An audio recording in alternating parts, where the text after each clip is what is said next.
salue au nom de notre Seigneur Jésus-Christ. Et je voudrais vous exprimer ma joie de vous voir ici présent. Et j'ai pris que le Seigneur soit avec nous tout le long de ce bref moment de sa parole. On peut s'asseoir.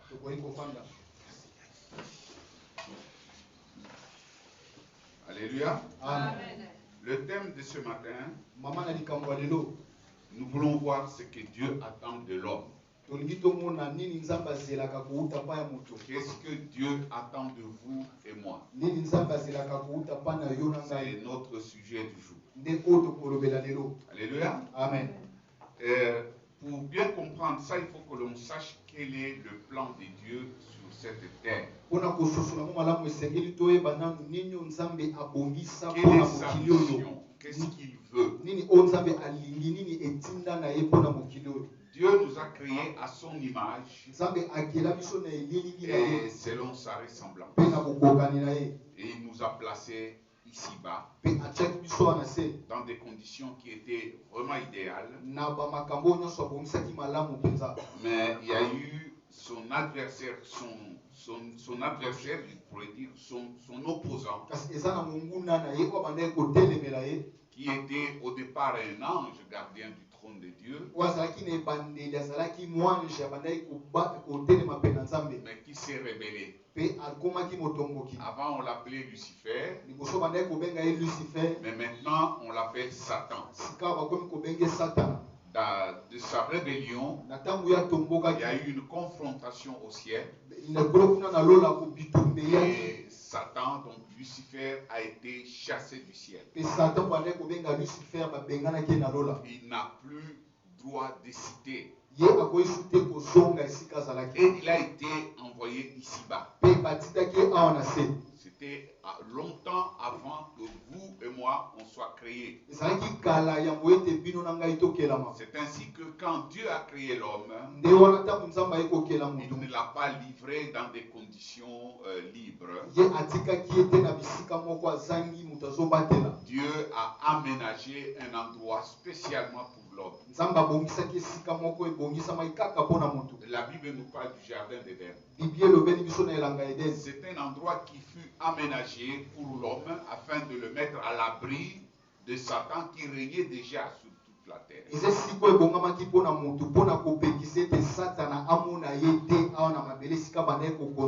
Mais Satan était jaloux de l'homme. Parce qu'il sait que l'homme a été créé à l'image et selon la ressemblance de Dieu. Alors Satan a suivi l'homme au jardin d'Éden. Il l'a trompé. Ce n'est pas le sujet du jour pour qu'on puisse s'y attarder. Mais nous savons que la Bible nous a parlé du péché d'Adam et Ève dans le jardin d'Éden. Nos ancêtres-là ont préféré obéir à Satan et désobéir à l'instruction que Dieu leur avait donnée. Ça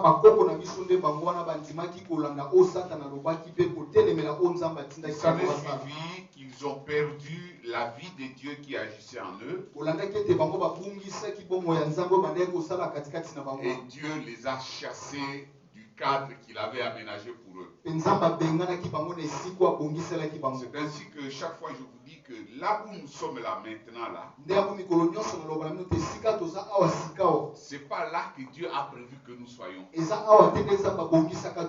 Maintenant nous sommes dans le domaine de Satan. C'est pourquoi la Bible nous dit que le monde entier est sous la puissance de Satan. Mais Dieu a fermé le jardin d'Éden. C'est le paradis de Dieu avec l'homme. Alléluia. Amen. Le but de Dieu, c'est que nous puissions retourner dans le jardin d'Éden. Et le monde où nous sommes sera détruit. Et toutes ces œuvres, toutes ces belles constructions, toutes ces belles voitures que nous voyons, tout sera anéanti. Alléluia. Amen. Soyez-en rassurés. Il n'y a rien qui restera éternellement. Et Satan sera lié avec les anges corrompus qu'il est descendu avec. Ils seront jetés dans les temps de feu qui va les brûler éternellement. C'est ainsi que Dieu prépare les conditions pour que l'homme retourne dans les conditions initiales. Alléluia. Amen. L'enfer n'a pas été fait pour l'homme. L'enfer a été fait pour Satan. Mais pour les hommes qui ne vont pas suivre la voie de Dieu, eh bien, ils seront définitivement associés à Satan. Et seront jetés avec Satan dans les temps de feu. Et ceux qui auront suivi la voie de Dieu, ils vont être mis à part avant que ce monde ne soit brûlé. Et quand Dieu aura fini de tout détruire ici, il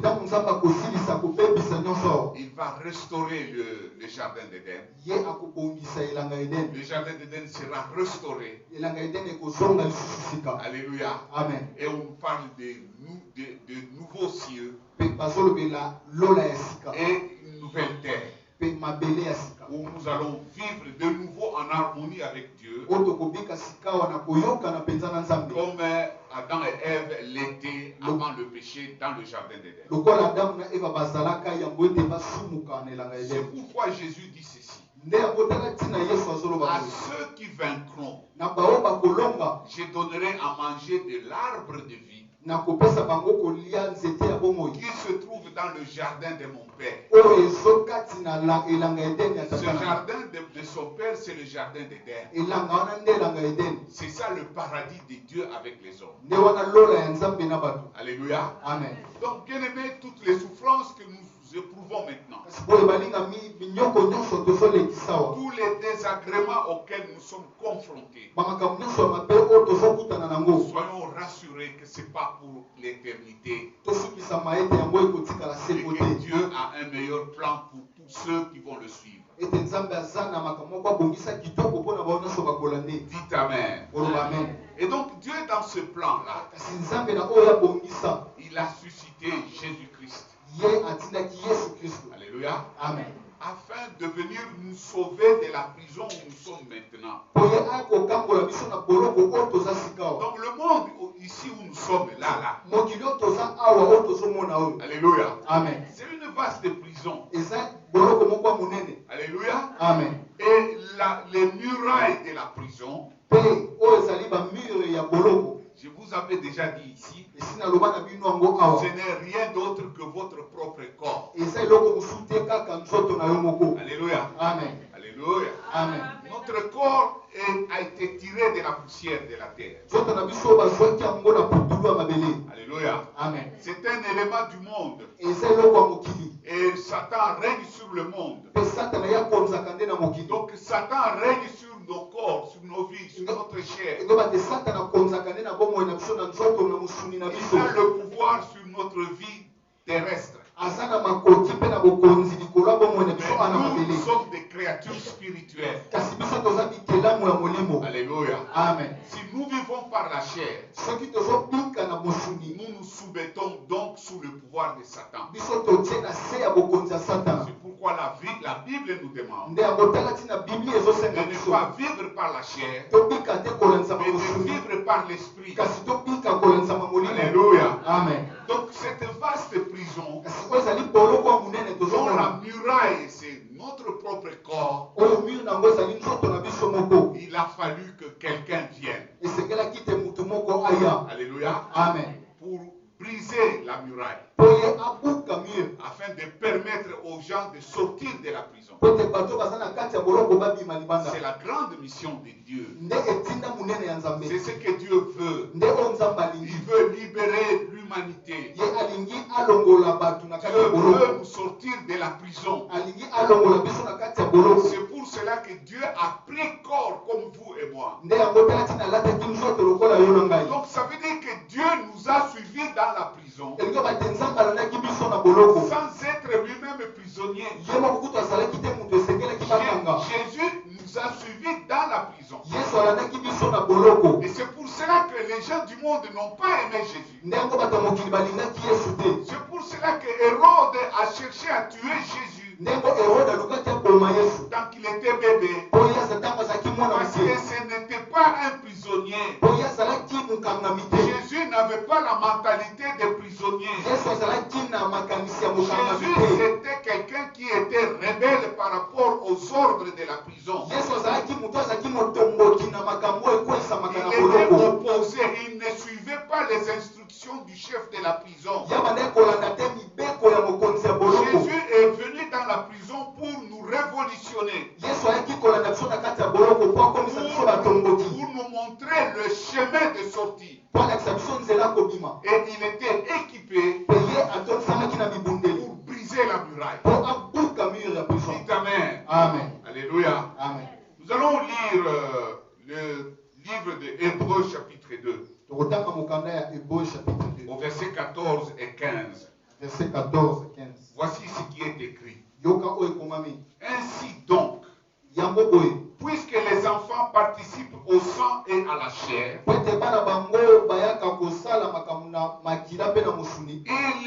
y a également participé. Donc, il, c'est Dieu, à travers Jésus-Christ, Dieu fait chair. Il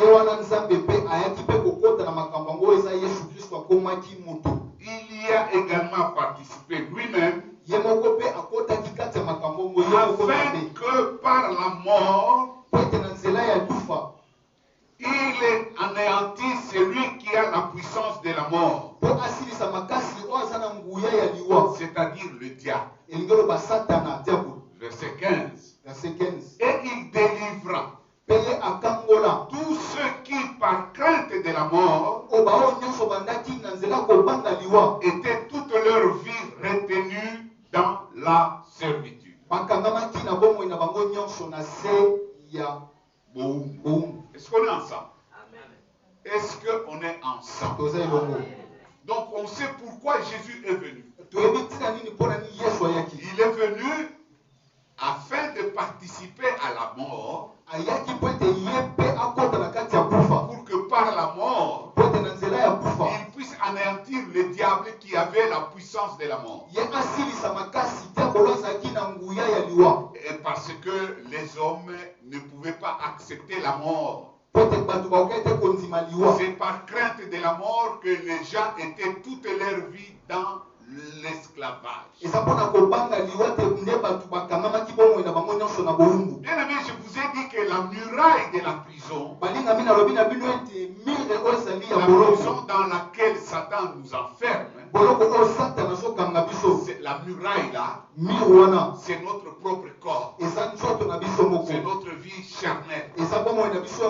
Alléluia. Amen. Mais c'est pour cela que refuser de faire ce que Satan demande à ses prisonniers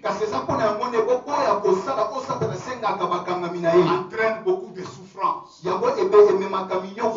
pas facile pour les hommes de refuser de pécher. Et le plaisir de la chair, c'est de se délecter du péché. Se boire, s'enivrer, aller à la débauche, c'est l'orgueil. Ce sont des choses qui font que l'homme sent qu'il est bien. C'est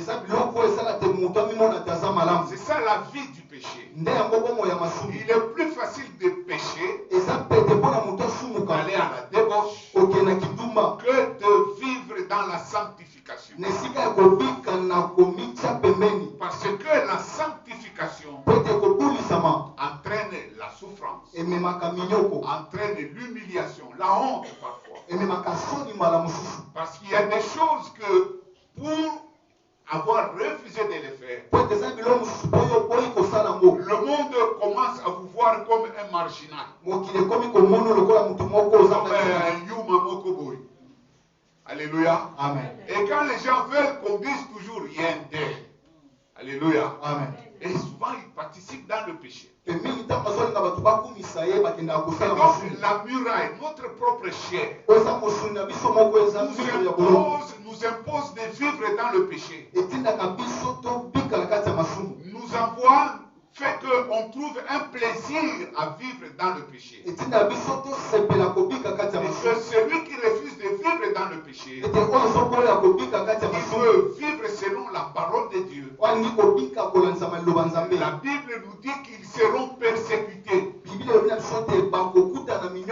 Parfois, ce sont les gens de votre propre maison qui vont vous persécuter. Parce qu'il y a plus de gens qui appartiennent à Satan que ceux qui appartiennent à Dieu.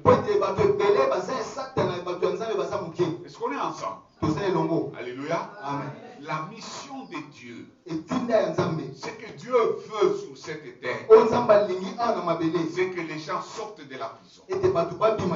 Mais pour sortir de la prison, il faut accepter de la torture. Alléluia. Amen. C'est ce que nous avons vu là-bas dans Hébreux chapitre 2. C'est encore écrit dans le livre de Lévitique, chapitre 17, verset 11. Car la vie de la chair est dans le sang. Je vous l'ai donné sur l'autel. Donc je vous ai donné le sang sur l'autel. Alléluia. Amen. Afin qu'il servît d'expiation pour vos âmes.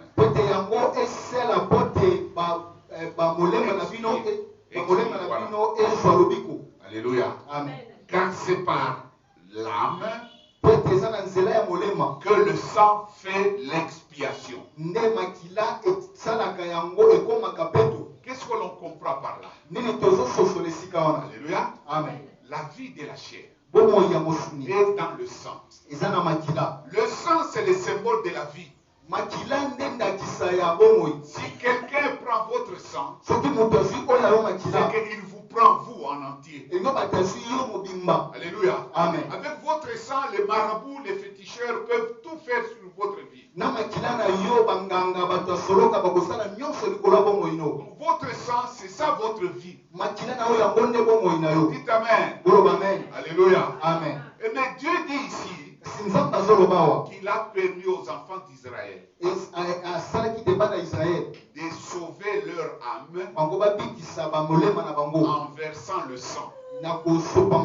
Mais puisque Hébreux 2.14 nous dit que l'homme craignait la mort.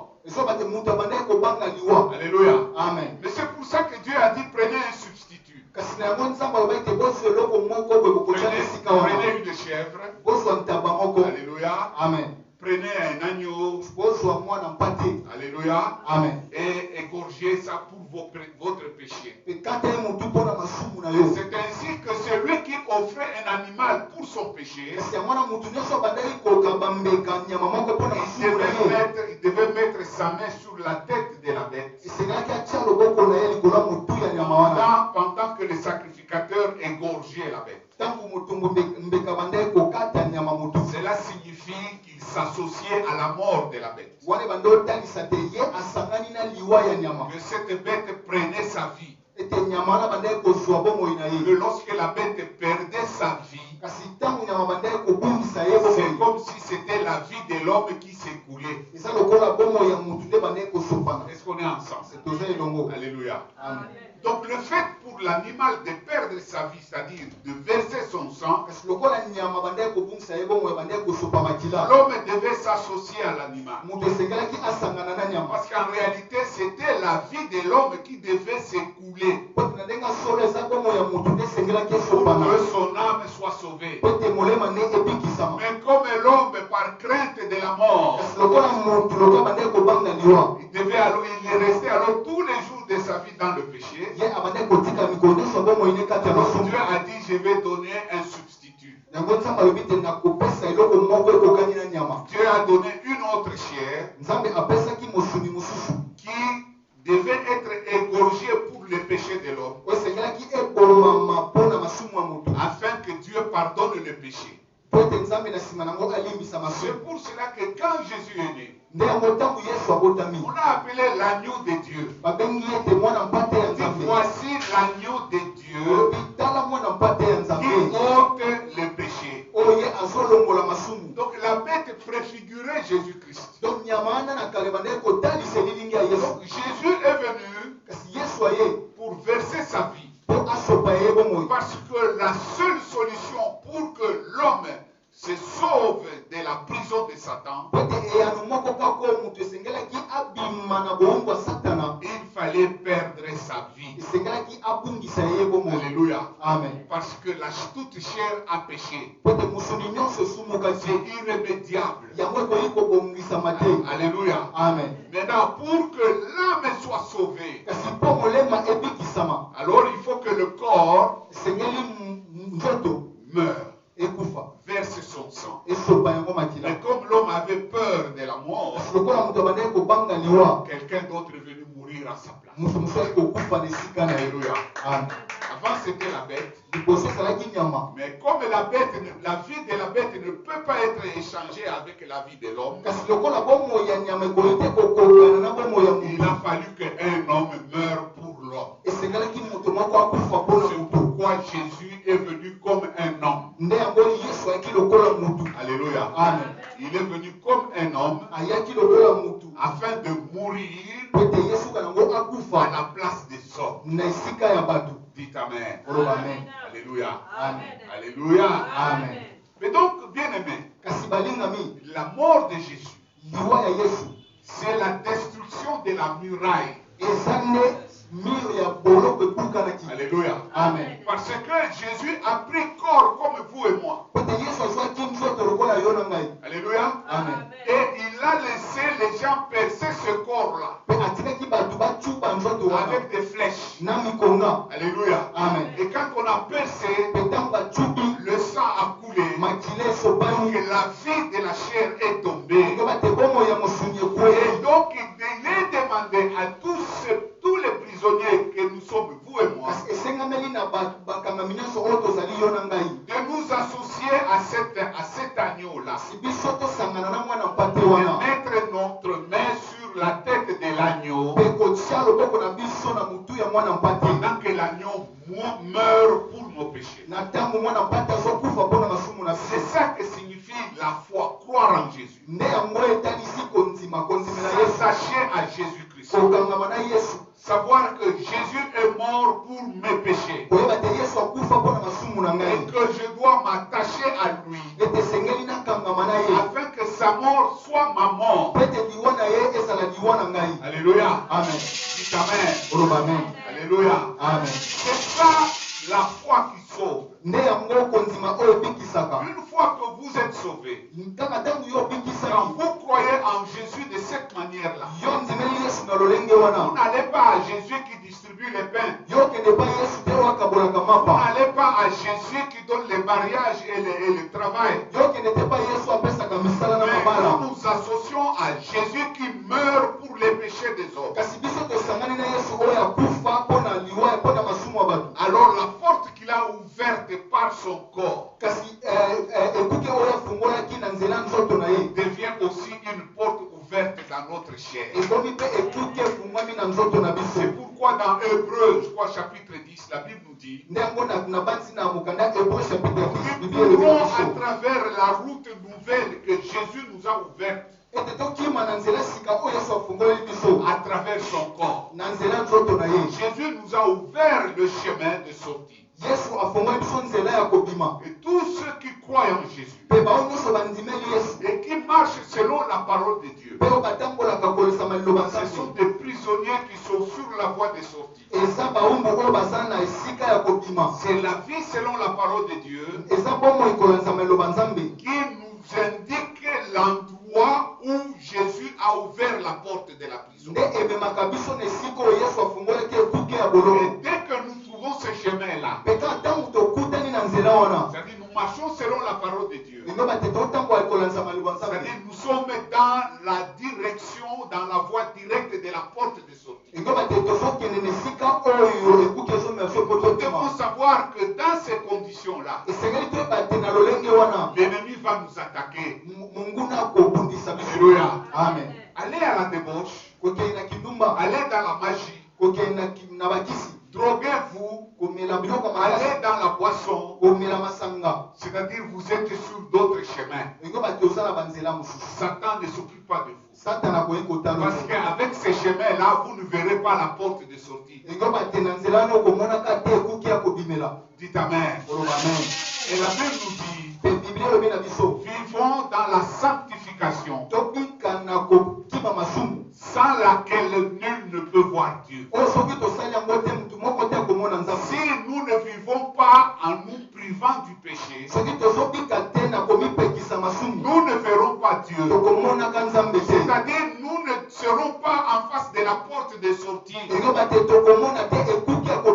Tous ceux qui vivent dans la débauche, dans le péché de toutes sortes, dans la magie, dans l'orgueil. Alléluia. Amen. Alléluia. Amen. Ce sont des gens qui ne seront jamais en face de la porte de sortie. Et Satan les laisse tranquilles. Mais ceux que Satan persécute, ce sont ceux qui vivent pieusement. Vivre pieusement, c'est-à-dire vivre dans la sanctification, c'est être sur le chemin que Jésus nous a tracé. Et c'est ce chemin qui vous amène vers la porte de sortie de la vie. Jésus a déjà ouvert cette porte. Maintenant, il faut marcher sur le chemin qu'il nous a indiqué, afin que nous trouvions cette porte de sortie. Satan n'aime pas ça. Ceux qui marchent sur ce chemin-là, Satan les persécute. Et il ne saura plus les tuer. Alléluia. Amen. Il les persécute pour les décourager d'avancer. Afin qu'ils rentrent sur d'autres chemins là. Allez à la débauche. Allez vivre, allez faites ce que vous voulez là. Prenez beaucoup d'argent. Et Satan donne beaucoup d'argent aux gens. Alléluia. Amen. Allez là-bas. Allez. Ne venez pas ici. Ici vous allez souffrir. Voilà pourquoi. Alléluia. Amen. Dans 1 Pierre chapitre 4 verset 1. La Bible dit ceci. Ainsi donc, Christ ayant souffert dans la chair, vous aussi, armez-vous de la même pensée. Car celui qui a souffert dans la chair en a fini avec le péché. Alléluia. Amen. Alléluia. Amen. Donc la vie d'un chrétien dans ce monde ici, ce n'est pas une vie de danse, tout va bien. Donc c'est une vie de persécution. Mais cependant c'est une vie de victoire. Quand on vous persécute, mais votre victoire est assurée. Parce que sur les chemins qui mènent vers la sortie, vous n'êtes jamais seul. Jésus a dit, je ne vous délaisserai pas. Je ne vous abandonnerai pas. Je serai toujours avec vous. Donc c'est pourquoi on peut vous persécuter. Mais on ne vous tuera pas. On peut vous combattre. Mais on ne vous vaincra pas. Parce que celui qui a déjà vaincu le monde sera avec vous. C'est lui notre coach sur ce chemin-là. Notre coach c'est Jésus. Il a dit je pars, mais je reviendrai. Et quand je reviendrai, je serai avec vous jusqu'à la fin du monde. Il y a des gens ont dit Jésus revient. Mais en réalité Jésus était aussi déjà revenu. Il était revenu le jour de la Pentecôte. Parce que c'est le même Dieu. Il était Dieu créateur. Il était Dieu sauveur. Et aujourd'hui il est de Dieu le Saint-Esprit. Pour guider les fidèles. faire le chemin de sortie. Jusqu'à ce que nous allons arriver à Canaan, qui est la nouvelle Jérusalem. Alléluia. Donc voilà ce que Dieu attend. Donc Dieu veut ceci. Que vous et moi, nous soyons sur le chemin de sortie. Nous soyons assurés de la liberté. Afin que nous puissions à notre tour attirer d'autres vers la liberté. Personne n'est sauvé pour lui-même. Nous sommes sauvés pour perpétuer la mission de Jésus. Jésus est venu pour sauver les gens. Et quand il a fini tout le travail, il a laissé cette mission-là à ses disciples. Dans le livre de Matthieu chapitre 28, il nous a laissé la mission. 28-19. Allez, faites de toutes les nations des disciples, les baptisant au nom du Père, du Fils et du Saint-Esprit, et enseignez-leur à observer tout ce que je vous ai prescrit. Et voici, je suis avec vous tous les jours jusqu'à la fin du mois. Alléluia. Alléluia. Donc nous ne sommes pas peur. Alors n'ayez pas peur de souffrir. La souffrance, la persécution, c'est la vie de chrétien. Parce que vous n'êtes pas du monde. Il ne faut pas attendre que le monde puisse vous enduire d'huile. Non, le monde ne va pas vous jeter des fleurs. Parce que vous n'êtes pas du monde. Vous êtes du royaume de Dieu. Vous et moi, nous sommes des citoyens des cieux. Et le monde est sous la puissance de Satan. Donc nous sommes dans des camps opposés. Alléluia. Amen. Alléluia. Amen. Les gens du monde vivent selon la chair. Voyez là où ils sont. Quelles sont les causeries qu'ils ont? C'est la débauche. C'est l'ivresse. C'est l'argent. Parfois c'est des tueries. C'est tout ce qu'ils savent faire quand ils sont heureux. C'est ça qui fait la gloire des gens du monde. Alléluia. Amen. Mais vous et moi, quand nous sommes ensemble, nous devons faire la gloire des cieux. Pour parler de Jésus-Christ. Nous devons l'adorer, le louer. Alléluia. Amen. Nous devons parler de notre vie future dans les cieux. Quand nous serons avec le Seigneur, où il n'y aura pas de soleil qui va nous brûler. Et où il n'y aura pas de pluie qui va nous mouiller. Alléluia. Amen. Et où Jésus lui-même sera notre soleil. Alléluia. Amen. Alléluia. Amen. Nous devons vivre dans l'espérance du royaume. Nous n'avons plus de part dans ce monde. C'est pourquoi quand Dieu a sauvé le peuple d'Israël, Dieu a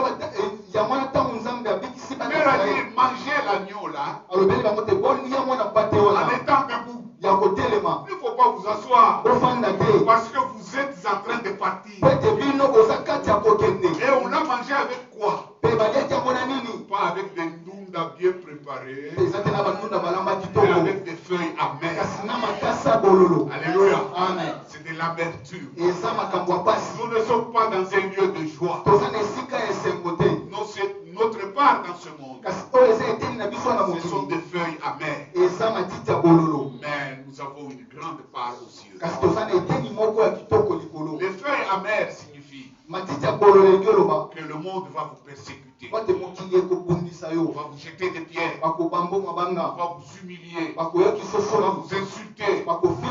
Mais ce n'est pas mon problème. Je ne peux plus continuer à me battre pour quelque chose qui n'a pas de valeur.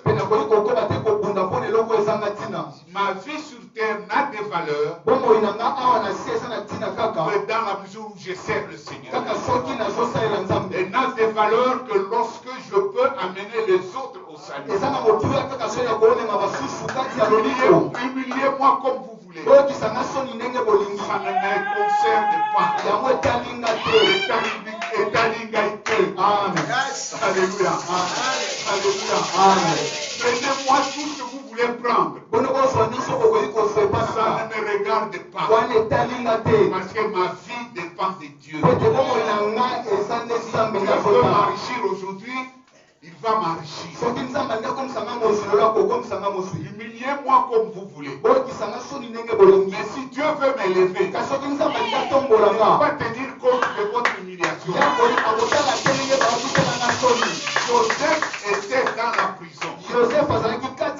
Il dormait sur la paille. Alléluia. Amen. Mais quand Dieu a voulu l'élever, on est allé le chercher dans la prison. Et on a commencé à les laver. Amen. Il n'a rien compris.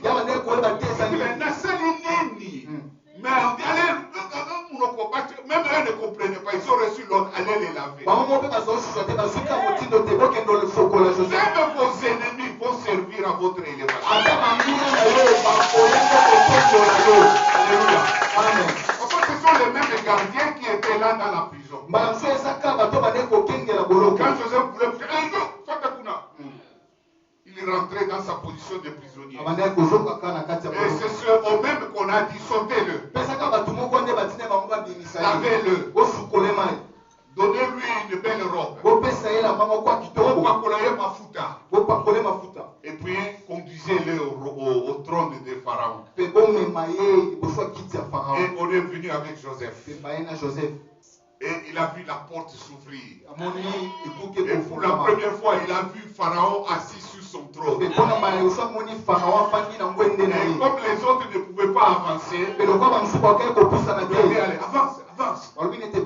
Et tout seul, il a avancé. Où il s'est tenu devant Pharaon.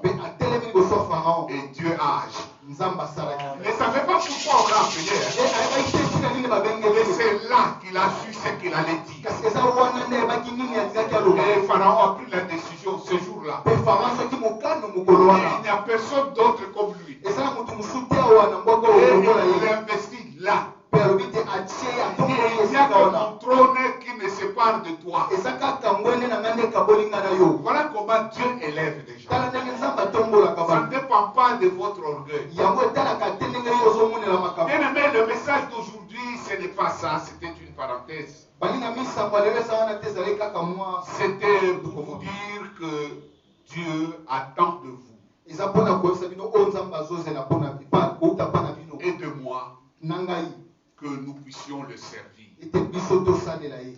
Le servir, c'est-à-dire chercher à sortir les gens de la prison de Satan. Que les gens quittent le péché et qu'ils aillent vers la sanctification. Ils puissent marcher sur le chemin que Jésus nous a tracé. Afin d'avoir l'assurance de sortir par la porte. Ne quittez pas le chemin. Et n'ayez pas peur de la persécution. Voici ce que la Bible dit. Dans Galates chapitre 5, verset 17. Car la chair a des désirs contraires à ceux de l'esprit. Et l'esprit en a des contraires à ceux de la chair. Ils sont opposés entre eux, afin que vous ne fassiez point ce que vous voudriez. Donc la vie de ce monde, des plaisirs de la chair, alléluia, amen, est opposé à la vie de l'Esprit Saint. Nous sommes de Dieu, créés à l'image et selon la ressemblance de Dieu. Jésus est venu nous restaurer dans cette vie-là que nous avions perdue à cause du péché. Et donc, pour être dans cette vie-là, nous devons marcher selon la parole de Dieu. Alléluia. Amen. Et tout en sachant que cette vie-là est opposée opposé à la vie du monde. Donc que cela ne vous surprenne pas. Alléluia. Amen. Que cela ne vous surprenne pas, mes chers frères. Alléluia. Amen. C'est tout à fait normal que Mokiliba Sekayo. C'est tout à fait normal qu'on refuse de vous donner du travail là où vous allez. Les satanistes sont partout. C'est tout à fait normal. Mais vous, vous êtes des cieux. Alléluia. Amen. Lorsque Dieu voudra que vous ayez du travail, c'est le travail qui va vous suivre. Alléluia. Amen. Alors, bien-aimés, alléluia. Amen. Nous n'avons point à passer notre temps à rechercher les honneurs. Dieu cherche des gens pour le servir. Et ce n'est pas seulement moi. Vous aussi. Quand nous venons ici à l'église, personne ne vient pour l'autre. Peut-être certains pensent qu'ils viennent à l'église pour faire plaisir au pasteur. Non, vous ne venez pas pour moi. Alléluia. Amen. Alléluia. Amen. Mais venez pour votre Créateur.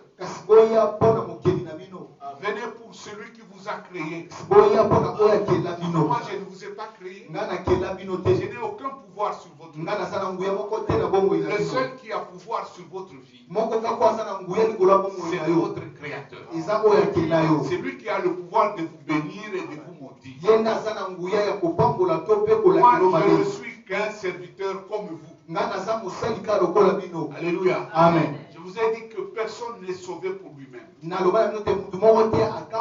Lorsque vous êtes sauvé, vous prenez l'image de Jésus. Vous prenez la place de Jésus ici. Et Jésus n'est pas venu pour une seule personne. Jésus est venu pour sauver l'humanité.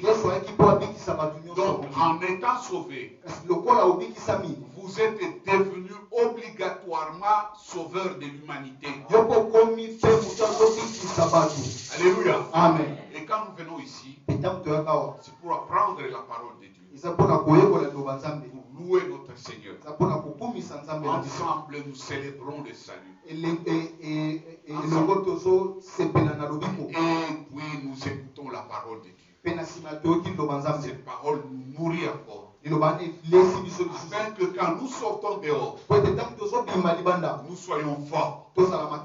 Notre mission, c'est de sauver ceux qui sont dans le monde, afin de les amener à Christ. Alléluia. Amen. Ne venez pas pour les pasteurs. Alléluia. Amen. Vous venez pour vous-même. Vous ne venez pas pour aider le pasteur. Vous venez pour aider, pour servir Dieu. Et donc, vous devez être en alerte. Alléluia. Amen. Donc, c'est l'œuvre de votre papa. Chacun de nous sera jugé en fonction de ce qu'il aura fait ici-bas. On ne vous jugera pas parce que vous veniez tout le temps à l'église. Vous ne serez pas couronné parce que vous êtes venu à l'église tous les dimanches. Mais vous serez couronné parce que vous avez servi. Parce que vous avez ramené les gens au Seigneur. Parce que si vous n'êtes pas parti évangéliser, vos genoux étaient tout employés pour prier en faveur de ceux qui vont le faire.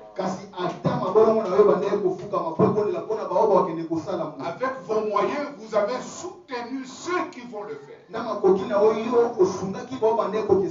Lorsque des gens veulent aller en évangélisation, Ils ont besoin de manger. Ils ont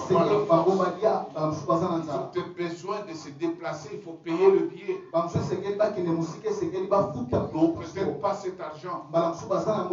Mais vous qui en avez, si vous leur donnez cet argent, si vous leur donnez cette nourriture, vous avez participé à l'œuvre qu'ils vont aller faire. C'est ça le sens même des offrandes que nous donnons à l'église. C'est ça le sens. C'est aussi le sens des dîmes que nous donnons. Que tout ce que vous faites, faites-le pour la gloire de Dieu. Vous donnez des offrandes, donnez pour la gloire de Dieu. Donnez pour soutenir l'œuvre missionnaire. Si celui qui reçoit ça, il va avec à la débauche où il va boire, il a un problème avec Dieu. Vous, ce n'est pas votre problème. Alléluia. Amen. C'est pour ça que je n'aime pas souvent quand on dit aux gens, venez s'aimer. Donnez $100, vous allez avoir au centuple. Non, là vous ne donnez pas pour la gloire de Dieu. Là vous faites du commerce. Vous avez donné pour avoir plus. Et que quand vous avez plus, vous pouvez vous réjouir dans le monde. Ça n'a aucune valeur devant Dieu. Mais ce qui a de la valeur devant Dieu, c'est ce que vous faites pour le salut des hommes. Si vous avez les moyens de construire une église, faites-le. Ne construisez pas l'église parce que vous attendez à ce que Dieu vous bénisse. Ne cherchez pas à servir dans l'attente que Dieu va vous bénir. Alléluia. Amen. Mais servez. Donnez les offrandes.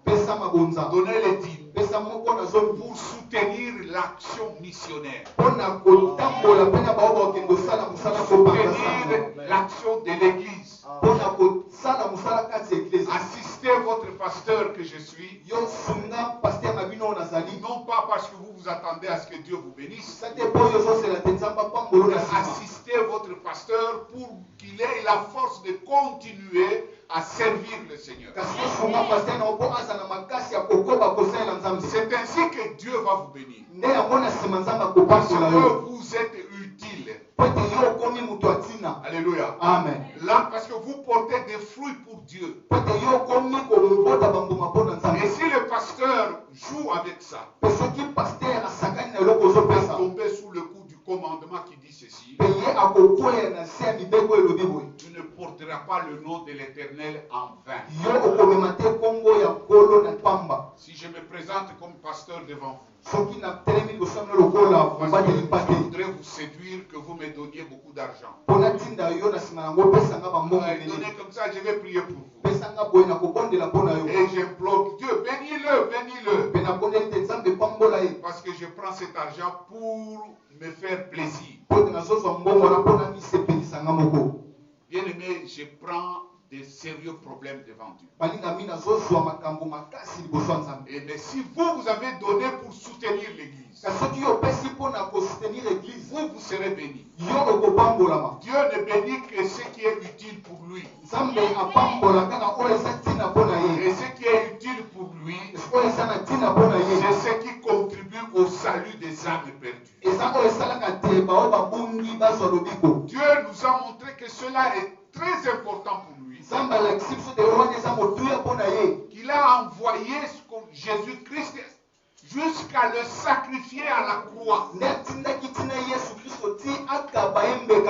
Quand nous voyons la souffrance de Jésus, comment il a été crucifié,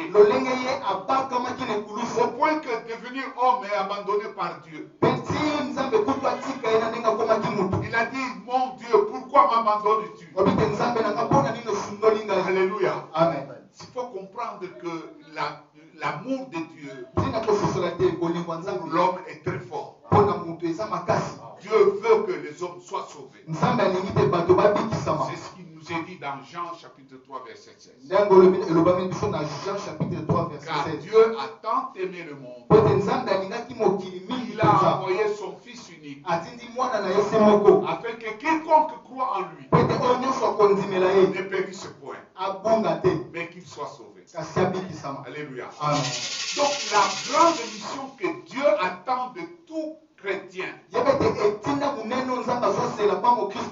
c'est de se donner en sacrifice pour le salut des autres. Alléluia. Amen. Bien-aimés, lorsque vous vous conservez pur, lorsque vous craignez le péché, ça veut dire que vous vous mettez entre les mains de Dieu pour être son instrument pour le salut des autres. Dieu n'utilise pas les pécheurs. Il faut être un vase d'honneur pour Dieu. Et pour être un vase d'honneur dont Dieu va se servir, il faut se garder du péché. Et donc des gens qui se privent des joies de ce monde afin d'être purs devant Dieu, pour que Dieu puisse les utiliser, parce qu'ils veulent se mettre à la disposition de Dieu pour sauver les autres. Bien aimés, ces gens ont une grande valeur devant Dieu. Ils deviennent comme la prunelle des yeux de Dieu. Ils sont des intouchables. Pour Dieu, pour ces gens-là, Dieu tue même. Alléluia. Amen. Alléluia. Amen. Soyez l'un de ceux-là, des gens qui ont de la valeur devant Dieu, des gens que Dieu préserve. Bien-aimés, c'est selon la facture de souffrance que vous endurez que dépend aussi la récompense de Dieu. Lorsque vous regardez la vie de Joseph, que n'a-t-il pas subi? Alléluia. Amen. On le prend, on l'humilie, on le jette dans la fosse. Puis on le retire de là. On le vend. On l'expose au marché. On l'achète comme du bétail. Et puis on le jette en prison. C'est quelqu'un qui était devenu désespéré. Et tout ça, il a souffert parce qu'il voulait se garder pur devant Dieu. Et vous savez ce que Dieu a fait par la suite. L'élévation que nous cherchons, bien-aimés, ça ne vient pas comme ça. Non, l'élévation vient de votre dimension à vous conserver pur. C'est une chose que le monde jette, que Dieu retrouve et redonne valeur devant le monde. Alléluia. Amen. Alléluia. Amen. Voilà ce que Dieu attend de vous. Et pendant que nous dormons, nous chrétiens, le diable travaille.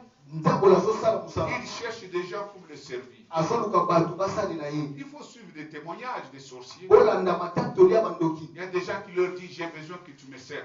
Ceux qui sont sauvés après, est-ce qu'ils témoignent comme ça? Et après ces gens-là, ils deviennent effectivement des sirènes. Des femmes sirènes. Des hommes sirènes. Pour ainsi dire. Alléluia. Amen. Mais tout ça, c'est pour répandre le péché partout. Surtout les sœurs, je vous dis, si vous vous regardez au miroir et que vous êtes jolie, faites attention parce que Satan vous cherche. Vous devez être une femme de prière. Satan cherche des femmes pour le servir. Aller séduire les hommes. C'est pourquoi on dit n'aimez pas plus l'argent que Dieu.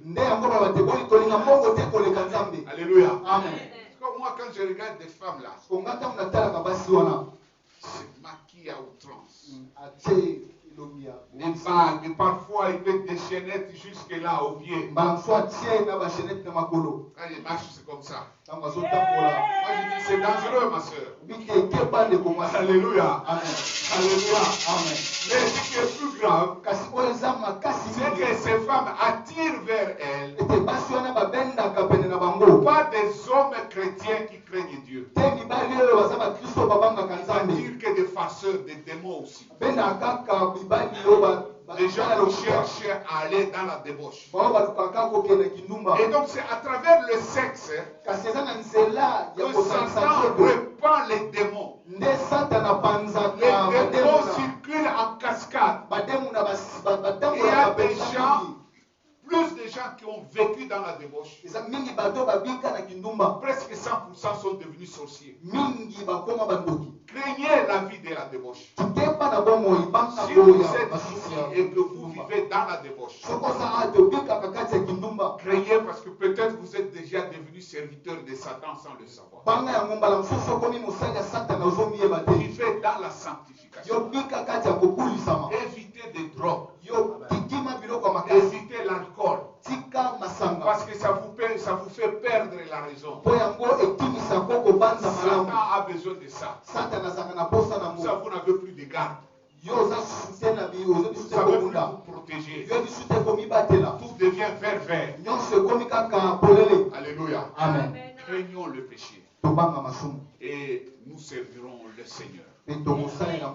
Que Dieu nous bénisse.